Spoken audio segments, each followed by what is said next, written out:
ಸೀತಾಪತಿ ರಾಮ ದಶರಥ ನಂದನ ರಾಮ ರಾಮನಾಮ ಸ್ಮರಣೆ ಮಾಡುವಾಗ ಈ ದೇಹಕ್ಕೂ ಈ ಮನಸ್ಸಿಗೂ ಎಲ್ಲಿಲ್ಲದಷ್ಟು ಆನಂದ. ರಾಮನ ಮಹಿಮೆಯೇ ಹಾಗೆ.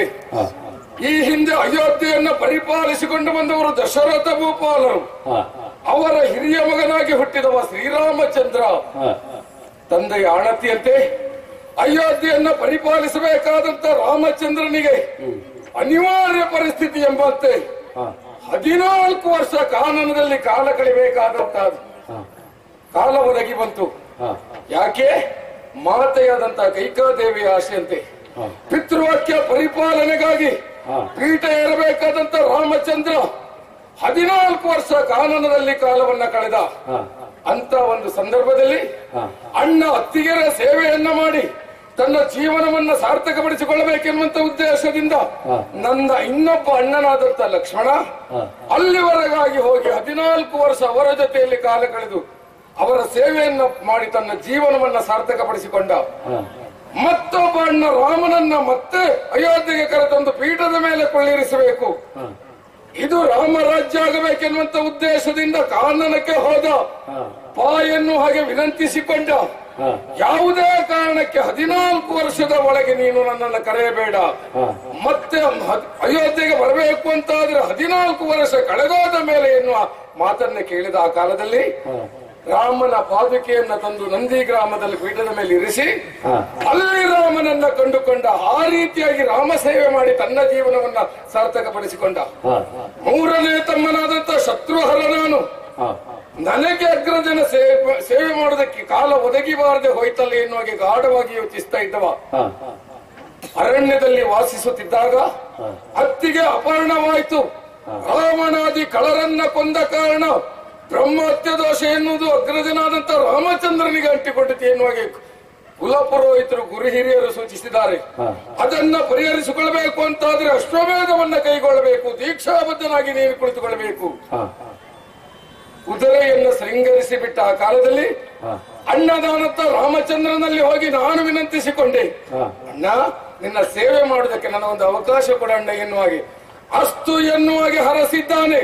ಶೃಂಗರಿಸಿ ಬಿಟ್ಟಂತ ಈ ತುರಗದ ಬೆಂಗಾವಲಿಗಾಗಿ ಬಲಿಷ್ಠವಾದಂತ ಸೇನೆಯನ್ನ ಕೂಡಿಕೊಂಡು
ಇದು ರಾಮನ ತುರಗ ಎನ್ನುವಂತ ಉದ್ದೇಶದಿಂದ ರಾಮ ಕಾರ್ಯಕ್ಕೆ ಯಾವುದೇ ತರನಾದಂತ ವಿಘ್ನ ನಮ್ಮಿಂದ ಬರಬಾರದು ಎನ್ನುವ ಕಾರಣಕ್ಕಾಗಿ ರಾಮ ಭಕ್ತರಾಗಿ ಕಪ್ಪ ಕಾಣಿಕೆಯನ್ನು ಕೊಟ್ಟು ಇನ್ನೂ ಕೆಲವರು ನಾವು ದುಡಿಯಬೇಕು ರಾಮ ಸೇನೆಯಲ್ಲಿ ಎನ್ನುವಂತ ಉದ್ದೇಶದಿಂದ ನಮ್ಮ ಸೇನೆಯನ್ನ ಸೇರಿಕೊಂಡಿದ್ದಾರೆ. ಇನ್ನು ಅನೇಕ ರಸ ಮಕ್ಕಳು ರಾಮ ಏನು ಅಲ್ಲ, ರಾಮನೊಬ್ಬ ಸಾಮಾನ್ಯ ಮನುಜ, ಅವನೇನು ಅಲ್ಲ ಎನ್ನುವಾಗೆ ಉತ್ತಟತನದಿಂದ ವರ್ತಿಸಿ ನಮ್ಮ ತುರಗವನ್ನ ಬಂಧಿಸಿ ಕಪ್ಪ ಕಾಣಿಕೆಯನ್ನ ಕೊಡಲವಲ್ಲ ಎನ್ನುವ ಹಾಗೆ ಆಡಿಕೊಂಡದ್ದುಂಟು. ಅಂತವರ ಗರ್ವವನ್ನ ಮುರಿದಿದ್ದೇವೆ. ಬರುತ್ತ ನಮ್ಮ ತುರಗ ಬಂದು ನಿಂತ ಸ್ಥಳ ಆದ್ರೆ ಯಾವುದು? ತಮಸಾ ನದಿಯ ತಟದತ್ತ ಬಂದಿದ್ದೆ. ರಮಣೀಯವಾಗಿ ಕಂಗೊಳಿಸುತ್ತಿರುವಂತ ವನ ಪ್ರದೇಶ. ನಮ್ಮವರನ್ನೆಲ್ಲ ಕಂಡಾಗ ಇವರೆಲ್ಲ ದಣಿದಿದ್ದಾರೆ ಎನ್ನುವುದು ಇವರ ಮುಖಭಾವ ಸೂಚಿಸುತ್ತದೆ. ದಣಿವಾಯ್ತು ಎನ್ನುವಾಗ ಯಾರೂ ಹೇಳಿಕೊಳ್ಳುವುದಕ್ಕೆ ಮುಂದಾಗ್ಲಿಲ್ಲ. ಯಾಕೆ? ಇದು ರಾಮ ಕಾರ್ಯ. ವರ್ಷ1ರ ಒಳಗೆ ಮುಗಿಯಬೇಕಾದಂತ ಕಾರ್ಯಕ್ಕೆ ನಮ್ಮಿಂದ ಅಡ್ಡಿಯಾಗಬಾರದು ಎನ್ನುವಂತ ಉದ್ದೇಶದಿಂದ ಎಷ್ಟೇ ಕಷ್ಟ ಆದರೂ ಹೋಗಬೇಕೆನ್ನುವಂತ ಕಾರಣಕ್ಕಾಗಿ ನಮ್ಮನ್ನ ಹಿಂಬಾಲಿಸ್ತಾ ಇದ್ದಾರೆ. ಮೂಕ ಪ್ರಾಣಿಯಾದಂತ ತುರಗಕ್ಕೆ ನನಗೆ ದಣಿವಾಯ್ತು ಅಂತ ಹೇಳಿಕೊಳ್ಳಿಕ್ಕೆ ಆಗ್ತದ್ಯಾ? ನಮ್ಮವರಿಗೆಲ್ಲ ಸೂಚಿಸಿದ್ದೇನೆ, ಸ್ವಲ್ಪ ಹೊತ್ತು ವಿಶ್ರಾಂತಿಯನ್ನ ಪಡೆಯಿರಿ ಎನ್ನುವ ಹಾಗೆ ತುರಗಕ್ಕೆ ನೀರು ಕುಡಿಯಲು ನಮ್ಮ ಆಳುಗಳನ್ನ ಕಳಿಸಿಕೊಟ್ಟಿದ್ದೇವೆ. ಅದರ ಜೊತೆಯಲ್ಲಿ ಸ್ವಲ್ಪ ಹೊತ್ತು ವಿಶ್ರಾಂತಿಯನ್ನು ಪಡೆದು ಉಳಿಯುತ್ತೇವೆ.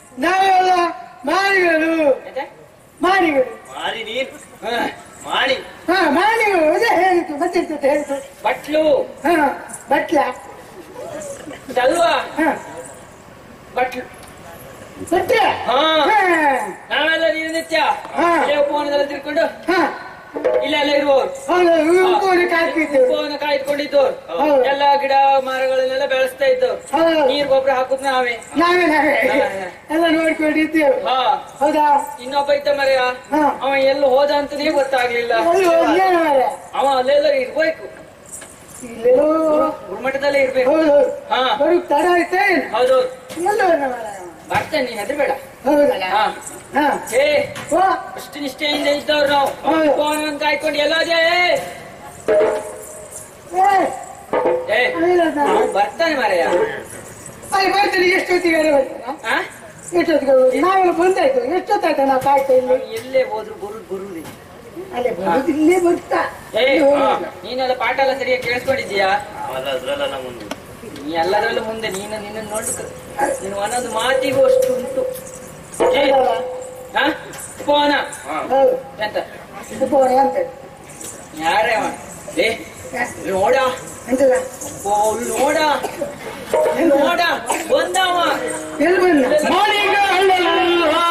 ಕೇಳಿ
ಮಾಣಿಕಳ್ಳ ಅಲ್ಲ ಮರ್ಯ, ಮಾಣಿಕಳ್ಳ.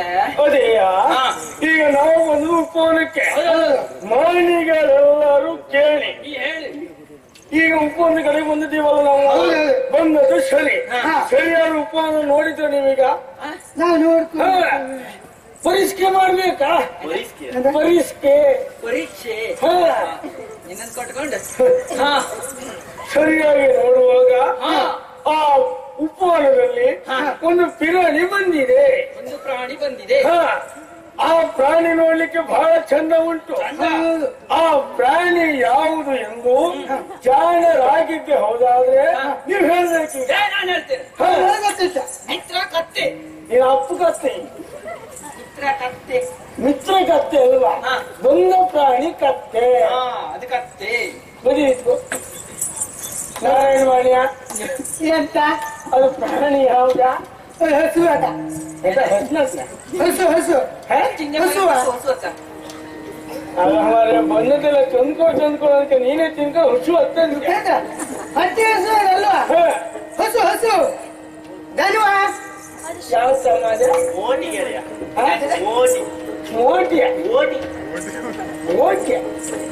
ಅಂತ ಮೋಟಿ ಎಂತೆಲ್ಲ ಸಾಹಿತ್ಯ ಮರೆಯ. ಪ್ರಾಣಿಯನ್ನು ಸರಿಯಾಗಿ ನೋಡುವಾಗ ಅದು ಹಿಂಬಲ ಪರೀಕ್ಷೆ ಮಾಡಿದ್ರ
ಹಿಂದ್ಗಡೆನೇ ಜೋರು. ಅದಕ್ಕಾಗಿ ಹೇಳಿದ್ ನಾನು.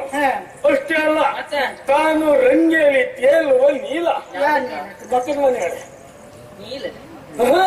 ನೀಲ ಅಂತ. ಆ ಪ್ರಾಣಿಯನ್ನು ನೋಡ್ಲಿಕ್ಕೆ ಕಣ್ಣುಗಳೇ ಎರಡು ಸಾಲದು, ಇನ್ನೆರಡು ಇದ್ದಿದ್ರೆ ಬೇಕಿತ್ತು. ನಮ್ಗೆ ಪತ್ರ ಬರಿ, ಅಷ್ಟು ಚಂದ ಉಂಟು. ಆ ಪ್ರಾಣಿ ಬಗ್ಗೆ ವರ್ಣನೆ ಮಾಡ್ಲಿಕ್ಕೆ ಹೋದ್ರೆ ನಾಲಿಗೆ ಒಂದಾಯ್ತು, ಕಣ್ಣು ಎರಡಾಯ್ತು, ಮೂಗು ಒಂದಾಯ್ತು, ಕಿವಿ ಎರಡಾಯ್ತು, ಎಲ್ಲ ಎಷ್ಟು ಉಂಟಲ್ಲ. ಇದು ಹಾಗೆಲ್ಲ ಆ ಪ್ರಾಣಿ ಯಾವ್ದು ಎನ್ನುವುದಾಗಿ ನಮ್ಗಿನ್ನೂ ಗೊತ್ತಿಲ್ಲ. ನಾವು 4 ಜನ ಎಲ್ಲೇ ನಿಂತ್ಕೊಂಡು ವಿಮರ್ಶೆ ಮಾಡ್ತಾ ಇದ್ದದ್ದು ಹೌದಾದ್ರೆ ಪ್ರಾಣಿ ಬಗ್ಗೆ ಗೊತ್ತಾಗುದಿಲ್ಲ. ಈ ಪ್ರಾಣಿ ಬಗ್ಗೆ ಸ್ವಲ್ಪ ತಿಳಿದವ ಎಲ್ಲ ಗೊತ್ತುಂಟು ಅಂತ ಹೇಳುವ ಒಬ್ಬಿದ್ದ ಅವನ ನೀವು ಪ್ರಾಣಿ ಬಗ್ಗೆ ಕೇಳಿದ್ರೆ ತಪ್ಪಾಗ್ಲಿಕ್ಕಿಲ್ಲ. ಒಟ್ಟಿಗೆ ಒಂದೇ ಧ್ವನಿಯಿಂದ ಕೂಗಿ ಬಿಡುವಲ್ಲ.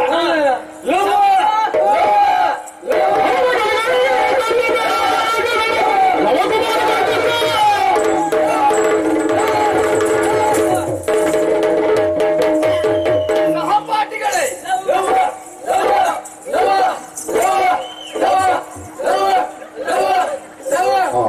ಮುಗಿಯಿತಾ? ಎಂಥದ್ದು ಅಸಂಬದ್ಧ ನಿಮ್ಮದ್ದು? ಅಸಂಬದ್ಧ ಪ್ರಲಾಪಿಗಳಾಗಿ ವರ್ತಿಸುತ್ತಾ ಇದ್ದೀರಲ್ಲ ಈ ಕಾಲದಲ್ಲಿ. ನಿನ್ನೊಟ್ಟಿಗೆ ಇದ್ದಲ್ಲ, ನನ್ನೊಟ್ಟಿಗೆ ಇದ್ದೀರಿ ಅನ್ನೋ ಕಾರಣಕ್ಕಾಗಿ ಅಲ್ಲ ಇದು. ಒಂದು ಸಲ ಕಲಿತು ಬಂದ್ಯಾ? ಅದಕ್ಕೆ 2 ಸಲ ಕಲಿತು ಬಂದ್ಯಾ? ಬರಲಿಲ್ಲ. ಒಟ್ಟಿಗಾಗಿ ನಾವು ಒಂದೇ ಧ್ವನಿಯಿಂದ ಒಪ್ಪೋರಲಿಂದ ನಿನ್ನ ಕರೆದ. ಒಂದು ಸಾರಿ ನೀವು ಕರೆದಾಗ ನಾನು ಬರಲಿಲ್ಲ, ಒಪ್ಪಿಕೊಳ್ಳುತ್ತೇನೆ. ಬಂದ ಮೇಲೂ ಕರೆಯುವುದು ಸರಿಯೇ? ಬಂದಲಾದ್ರೂ ನೀನು ಕರೆದದ್ದು ಗೊತ್ತಾಗ್ಲಿ ಅಂತ ನಾವು ಕರೆದ. ನೀನು ಕರೆದ ಕ್ಷಣವೇ ಗೊತ್ತಾಗಿ ನಾನು ಬಂದದ್ದು ನಿನಗೆ ಗೊತ್ತಾಗ್ಲಿಲ್ಲ ಅಲ್ವಾ? ಅದು ಗೊತ್ತಾದ ಆಮೇಲೆ ಒಟ್ಟಿಗೆ ನಿಂತ ಮೇಲೆ. ಹೌದಾ? ಲವಣ್ಣ, ಲವಕುಮಾರ ಎನ್ನುವ ಹಾಗೆ ನೀವೆಲ್ಲರೂ ಒಟ್ಟಾಗಿ ಗುಟ್ಟಾಗಿ ಕೊರಳಿಂದ ಕರೆಯುತ್ತಾ ಇದ್ದೀರಿ. ಗುಟ್ಟು ಒಂದಲ್ಲ, ಅಲ್ವಾ? ಗುಟ್ಟಾಗಿ ಅಂತ ಹೇಳಲಿಕ್ಕೆ ಕಾರಣ ಉಂಟು. ಇದು ಆಶ್ರಮ ಪ್ರದೇಶವಲ್ಲ, ಇದು ಉಪವನ ಪ್ರದೇಶ. ಅದಕ್ಕೆ ಹೇಳಿದ್ರೆ ನೀವೆಲ್ಲರೂ ಒಟ್ಟಾಗಿ ಗುಟ್ಟಾಗಿ, ನನಗೆ ಗೊತ್ತಿಲ್ಲದ ರೀತಿಯಲ್ಲಿ ಗುಟ್ಟಾಗಿ ಅಂತ ಹೇಳಿ. ನಿನಗೆ ಗೊತ್ತಿಲ್ಲದ ಗುಟ್ಟಾಗಿ ಒಟ್ಟಾಗಿ ಕರೆದದ್ದು ಮತ್ತದ ಅಲ್ಲ ಅಂತ ಹೇಳಬಾರ್ದು. ಹೌದು ಅಂತ ನೀವು ಸ್ವಲ್ಪ ಗುಟ್ಟಾಗಿ ಅಂತ ಒಪ್ಪುದಿಲ್ಲ ನಾವು.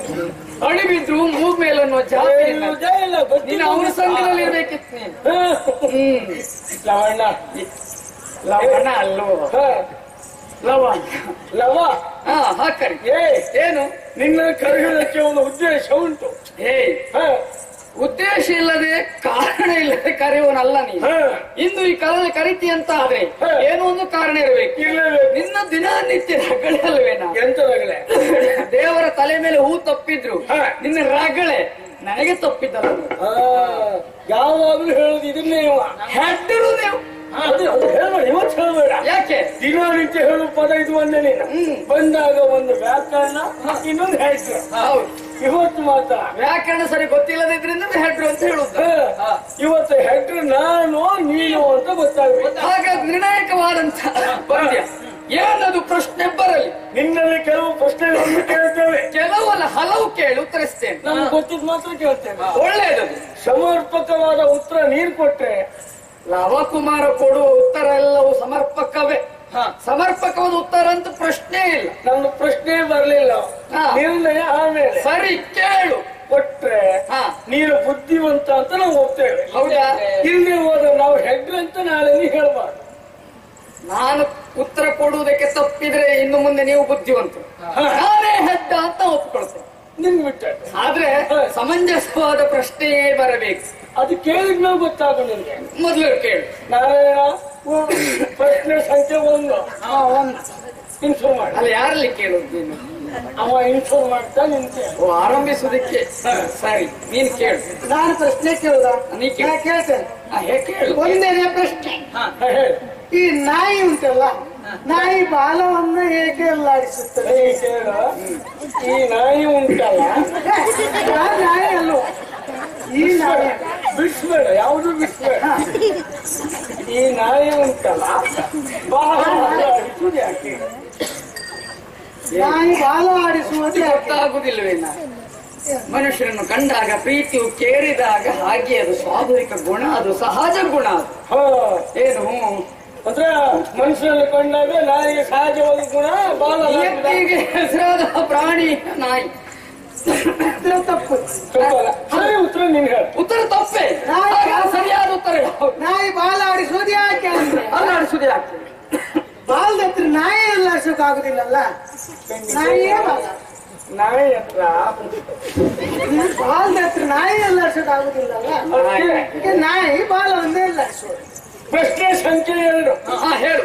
ಸಮುದ್ರಕ್ಕೆ ಬೀಗ ಹಾಕ್ಲಿಕ್ಕೆ ಆಗ್ತದೆ ಇಲ್ವಾ? ಛೆ, ಎಲ್ಲ ಹೆಡ್ಡ. ಇದಕ್ಕೆ ಹೇಳುದು ನೀನು ಹೆಡ್ಡ ತಡ್ಡ ಅಂತ ಹೇಳುದು. ಸಮುದ್ರಕ್ಕೆಲ್ಲ ಬೀಗ ಹಾಕ್ಲಿಕ್ಕೆ ಆಗ್ತದೆಯೇನ?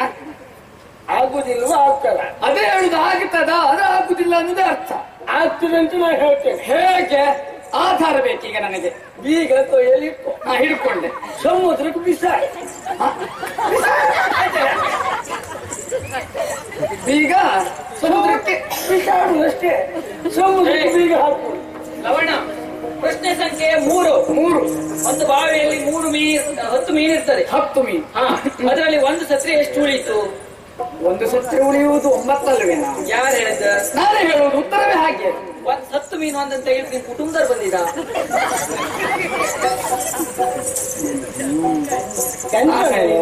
ನೀ ಎಂತ ಅಂದೆ? ನಾವು ಎಂತದ್ದು ಹೇಳೋದು, ನೀ ಎಂತದ್ದು ಮಾತಾಡ್ತೀವಿ. ಅವ ಮೀನಿನ ಪ್ರಶ್ನೆ ಕೇಳಿದ. ಬಾವಿಯೊಳಗಿದ್ದದ್ದು 10 ಮೀನು, ಅದರಲ್ಲಿ ಒಂದು ಮೀನು ಸತ್ತರೆ ಉಳಿಯುವುದೆಷ್ಟು? ಹೌದು, 9. ಒಂದು ಸರಿಯಾದ ಉತ್ತರ ಕೊಟ್ಟೆ ನಾನು. ತಪ್ಪು ಅಂತ ಹೇಳುದು ನಾನು. ಆ ಸತ್ತು ನೀನ್ ತೆಗಿಲಿಕ್ಕೆ ನಿನ್ ಕುಟುಂಬದವ್ರು ಬರ್ತಾನ? ಹೇಳೇನು ಸರ್, ನೀ ಹೇಳಿ. ಅವ ಕೇಳಿ ನಂಗೆ ಗೊತ್ತಿಲ್ಲ, ನಾವು ಪತ್ತೆ ಹಾಕಿ. ಹಾಗೆ ಇಲ್ಲಿಗೆ ಮುಗಿಯಿತು. ಇಲ್ಲ, ಇನ್ನೂ ಒಂದು ಉಂಟಾ? ಪ್ರಶ್ನೆ ಸಂಖ್ಯೆ 4. 4 ಮಾಡಿ. ರಕ್ಷಿತಾ, ಕಬ್ಬಿನ ತೋಟಕ್ಕೆ 2 ಆನೆಗಳು ಹೋಗ್ತವೆ. ಹೌದು. ಯಾಕೆ ನಾನು 2 ಹೋಗ್ತವೆ? ಅದರಲ್ಲೂ ಒಂದು ಆನೆ ಕಪ್ಪು ತಿಂತದೆ, ಇನ್ನೊಂದು ಆನೆ ಕಪ್ಪು ತಿನ್ನಲ್ಲ. ಎಂತಕ್ಕೆ? ಪ್ರಾಯಶಃ ಹೀಗಿರಬಹುದು. ಹೇಗೆ? ಸಕ್ಕರೆ ಕಾಯಿಲೆ ಇದ್ದು ಇರಬಹುದು. ಅಲ್ಲ, ಮತ್ತೆ ಅವಳಿಗೆ ಹೊಲ್ಲು ಮುರಿದೋಯ್ತದಕ್ಕೆ ತಿಂತಿಲ್ಲ. ಒಂದು ಆಯ್ತು, ಒಂದು ಯಾಳ್ತ. ಎಂತಹ ಪ್ರಶ್ನೆ ಕೇಳಿದ್ರಿ ಮಹಾರಾಯ? ನಿಮ್ಮ ಪ್ರಶ್ನೆ ಅಂತ ಹೇಳಿದ್ರೆ ಕೇಳುವುದೇ ಅಲ್ಲ. ಬಾಲಿಶವಾದ ಪ್ರಶ್ನೆನ ಕೇಳಿ ನನ್ನನ್ನೇ ನೀವು ಹಿಂದೆ ಮುಂದೆ ಮಾಡುವಂತ ಆಲೋಚನೆ ಅಲ್ಲವೇ? ಏನೇ ಪ್ರಶ್ನೆ ಕೇಳಿದ್ರೆ ಅಲ್ಲ, ಬಾಲಿಶವಾದ ಪ್ರಶ್ನೆ ಹೌದು. ಲವಣ್ಣ, ಈ ಕಾಲದಲ್ಲಿ ಕರೆದದ್ದು ಯಾಕಂತ ಅರ್ಥ ಆಗಲಿ. ಎಲ್ಲರ ಉದ್ದೇಶ ಬೇರೇನಲ್ಲ. ಏನು? ಸರಿಯಾಗಿ ಉಪವನವನ್ನು ನೋಡು. ನೋಡ್ತಾ ಇದ್ದೆ. ಉಪವನದ ಕಡೆಗೆ ಒಂದು ಪಿರಾಣಿ ಬಂದಿದೆ. ಪ್ರಾಣಿ ಬಂದಿದೆ. ಆ ಪ್ರಾಣಿ ಯಾವುದು ಅಂತ ಗೊತ್ತಾದ್ರೆ ನಿನ್ನನ್ನು ನಾವು ಒಟ್ಟಾಗಿ ಕರೆದದ್ದು. ಸ್ವಲ್ಪ ಹೇಳ್ತೀಯಲ್ಲ? ಆ ಪ್ರಾಣಿ ಅಂತ ಗೊತ್ತಾಗ್ಲಿಲ್ಲ.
ಇದ್ದೀರಿ ನೀವು. ಹ, ಉಪವನದ ತನ್ಮನದಲ್ಲಿ ಬಿರಾಣಿ ಬಂದಿದೆ. ಕಣ್ಣೆ ಕಾಣುವ ಪ್ರಾಣಿ ಹ, ಯಾವುದೆನ್ನುವುದು ಅರ್ಥವೇ ಆಗ್ಲಿಲ್ವ ನಿಮಗೆ? ಗೊತ್ತಾಗ್ಲಿಲ್ಲ. ಇಷ್ಟು ದಿನ ಏನು ಮಾಡ್ತಾ ಇದ್ದೀರಿ ಗುರುಕುಲದಲ್ಲಿ? ಗುರುಕುಲದಲ್ಲಿ ಉಪ್ಪು ನೀರು ಹಾಕೋದು ಗೊಬ್ಬರ ಹಾಕೋದು ಅಷ್ಟೇ ಅಲ್ಲ, ವಿದ್ಯಾಭ್ಯಾಸವನ್ನು ಮಾಡ್ತಾ ಇರುವವರು ನೀವು. ಎಂತದ ನಿಮ್ಮಲ್ಲಿ ನಾನು ಕೂಡ ವಿದ್ಯಾಭ್ಯಾಸ ಮಾಡ್ತಾ ಇದ್ದೆ ಒಟ್ಟಿಗೆ ಹೋಗುದವರು ಅಲ್ವಾ? ವಿದ್ಯಾಭ್ಯಾಸ ಮಾಡ ಗುರುಗಳು ಹೇಳಿಕೊಟ್ಟಿರುವಂತ ಅಭ್ಯಾಸದಲ್ಲಿ ನಾನು ತಲ್ಲೀನಾದೆ. ನೀನು ಆದ್ರೆ ತಲ್ಲೀನಾದೆ. ನಾವು ನೀರಾಯ್ತು.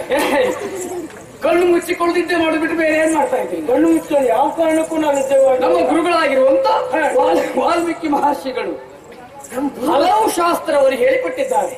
ನಮ್ಮ ಗುರುಗಳು ಯಾರೇ? ಏನಾಯ್ತು? ಕೆಲಸ ಅವ್ರ ಹೆಸರು ನೆನಪು ವಾಲ್ಮೀಕಿ ಮಹರ್ಷಿಗಳು ನಮ್ ಗುರುಗಳಲ್ಲ ಅವ್ರ. ಈಗ ಯಾರ ಅವನಿಗೆ ಉಚ್ಚರಿಸಬೇಕಾಗುದಿಲ್ಲ. ಅವನಿಗೆ ಉಚ್ಚರಿಸಿದಾಗ ಯಾಕೆ ಹೇಳು? ಅವನ ದೋಷ ಅಲ್ಲ, ಅವನ ದೋಷ ಅಲ್ಲ, ಅವನ ಹಲ್ಲಿನ ದೋಷ. ಹೌದು ಮರೆ. ಅಷ್ಟು ಗೌಲ್ಲೇತಕ ಅದ ನೀರ್ ಕೊಡಕ್ಕೆ ಅನುಕೂಲ ಇಲ್ಲ ಅಂದಾಳೆ. ಯಾಕೆ ಹೊಲ್ಲೇತ ಅಂದ್ರೆ ನೀರನ್ನು ಕಸ ಕೊಟ್ಟಿದ್ರೆ ಜಾಸ್ತಿ ಒಳಗು ಇಲ್ಲ ಅಂದಾಳೆ. ಓ ಹಾಗೆ, ಅದಕ್ಕೆ ನೀರಿಸಿಕೊಂಡೆ. ಆದ್ರೆ ಒಳ್ಳೆಯದು, ನಿನ್ನ ಅನುಕೂಲಕ್ಕೆ ಒಳ್ಳೆಯದು. ಮಿತ್ರ, ಹಲವಾರು ಶಾಸ್ತ್ರವನ್ನು ಹೇಳಿಕೊಟ್ಟವರು ಗುರುಗಳು. ಹಲವರಲ್ಲಿ ಹಲವು ಶಾಸ್ತ್ರಗಳಲ್ಲಿ ಒಂದಾಗಿರುವ ಶಾಸ್ತ್ರವೇ ಹಯಶಾಸ್ತ್ರ ಎನ್ನುವುದು. ಹಲವು ವಿದ್ಯೆಗಳಲ್ಲಿ ಒಂದಾಗಿರುವಂತ ಶಾಸ್ತ್ರ ಅದುವೇ ಹಯಶಾಸ್ತ್ರ. ನೀ ಯಾಕೆ ಅವನ ಮೇಲೆ ಹಾಯುವುದು? ನಂಗೆ ಹಾಯ್ತಾಳೆ. ಅದಲ್ಲೂ ಹಯಶಾಸ್ತ್ರ ಅಶ್ವಶಾಸ್ತ್ರ ಎನ್ನುವ ಹಾಗೆ. ಅಶ್ವಶಾಸ್ತ್ರದಲ್ಲಿ ಬರಬಹುದಾಗಿರುವಂತ ಪ್ರಾಣಿ ಯಾವುದದ? ಇದುವೇ ಅಶ್ವ. ಅಲ್ಲ ಹಸುವ ಅದಲ್ವಾ? ನೀ ಎಂತದ್ದ ಉಣ್ಣುವುದು? ಅದಲ್ಲ, ಅಶ್ವ, ಹಯ, ದವಳ, ಹವಳ, ದವಳ, ದವಳ, ತುರಗ, ತುಗುರ, ತುರಗ, ತುಗುರ, ಕುದುರೆ, ತುಗುರೆ. ನೀ ಹೇಳದೆ ಸರಿಯಾಗುವುದೇ ಅಲ್ಲ. ಪಶುವಿನಂತೆ ಕಾಣುತ್ತಾ ಇದೆ ಅಲ್ವೇನಾ? ಹತ್ತಿರದಿಂದಲೇ ಕಾಣುವ ಆಸೆ ನಿಮಗುಂಟು ಅಂತ ಆದ್ರೆ ತವಕ ಉಂಟು. ಹೌದಲ್ಲ?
ಹತ್ತಿರದಿಂದ ಕಾಣುವ ತವಕ ನಿಮಗುಂಟು ಅನ್ನುವುದು ಹೆಚ್ಚಾಗ್ತಾ ಉಂಟು. ನಿಮ್ಮ ಮುಖದಿಂದ ಅರ್ಥೈಸಿಕೊಂಡವ ನಾನಿದ್ದೇನೆ. ಈ ಕಾಲ ಎನ್ನುವುದು ಪ್ರಸಕ್ತವಾದದ್ದು ನಮಗೆ ಅನುಕೂಲವೇ ಆಗಿದೆ. ಯಾಕೆ ಹೇಳಿ? ನಮ್ಮ ಗುರುಗಳಾಗಿರುವಂತ ವಾಲ್ಮೀಕಿ ಮಹರ್ಷಿಗಳು ಆಶ್ರಮದಲ್ಲಿ ಇಲ್ಲ. ಯಾಗ ಮಾಡೋದಕ್ಕೆ ಬೇಕಾಗಿ ಪಾತಾಳ ಲೋಕವನ್ನು ಸೇರಿದವರಾಗಿದ್ದಾರೆ. ಗುರುಗಳಿಂದ ಹೌದು ಅಂತ ಆದ್ರೆ ಹತ್ತಿರದಿಂದ ಕಾಣಕ್ಕೆ ಬಿಡುತ್ತಾರ ಗುರುಗಳು? ಇಲ್ಲಪ್ಪ. ಅವ್ರು ಹೋದ್ಮೇಲೆ ಯಾರು ಜವಾಬ್ದಾರಿ ಕೊಟ್ಟವರು ಯಾರಿಗೆ? ಯಾರಿಗೆ? ಯಾರಿಗೆ? ನನಗೆ. ಯಾರಿ? ನಮ್ಮ ಅಣ್ಣ ಕೃಷ್ಣಕುಮಾರ್. ಆಮೇಲೆ ಅಣ್ಣನಿಂದಲೇ ಈಗ ನನ್ನ ಪಾಲಿ ಜವಾಬ್ದಾರಿ ಉಂಟು. ಅಣ್ಣ ಸಂವಿಧಿ ತರಲಿಕ್ಕೆ ಹೋಗಿದ್ದ. ಹೊಸ ಸಂವಿಧಿ ತರುವುದಕ್ಕೆ ಒಳಪ್ರಾಂತ್ಯವನ್ನು ಸೇರಿದವನಾಗಿದ್ದಾನೆ. ಈಗ ನನ್ನನ್ನು ಬಿಟ್ಟ ಆ ಜವಾಬ್ದಾರಿ ಯಾರಿಗೆ? ನಿನ್ನನ್ನು ಬಿಟ್ಟರೆ ಹೊಣೆಗಾರಿಕೆ ನನಗೆ. ನಿನ್ನನ್ನು ಬಿಟ್ರೆ? ನನ್ನ ಬಿಟ್ಟರೆ ಯಾರಿಗೆ? ನನಗೆ. ಅದಕ್ಕೆ ನೀರು ಹೇಗೆ ಎಸ್ಕೊಂಡ್ ನಾನು. ನೀನು ಮಾತ್ರ ಸರಿ ಬಂದಿದ್ದೆ ಅಂತ ಹೇಳುದಲ್ವ? ನೀನ್ ಮತ್ತೆ ಸರಿ ಬಂದಿದೆ ಅಂತ ನೀ ಹೇಳಿಕೊಳ್ಳು. ನಿನ್ನ ಬಿಟ್ಟು ಜವಾಬ್ದಾರಿ ನನಗಿಲ್ವಲ್ಲ. ಗೊತ್ತಾಗಿದೆ ಬಂದ ಅವನಿಗೆ. ಎಂತ ಬಂದಾಗ ಗೊತ್ತಾಗುದೆ. ಅವನು ಬಿಟ್ರೆ ಇವರಿಬ್ಬರಿಗೆ ಅಲ್ವೇ? ಹಾಗಾದ್ರೆ ಎಲ್ಲವರಿಗೂ ಜವಾಬ್ದಾರಿ ಉಂಟು ಅನ್ನುವುದೇ ಅರ್ಥ. ದೂರದಲ್ಲಿ ಉಂಟು ಆ ಪ್ರಾಣಿ, ಹತ್ತಿರದಿಂದ ಕಾಣಬೇಕಲ್ವೇ? ಹಾಗಾಗಿ ಸಮಯವನ್ನು ಸಾಧಿಸೋದಕ್ಕೆ ಬೇಕಾಗಿ ಅಲ್ಲಿಗೆ ಹೋಗು.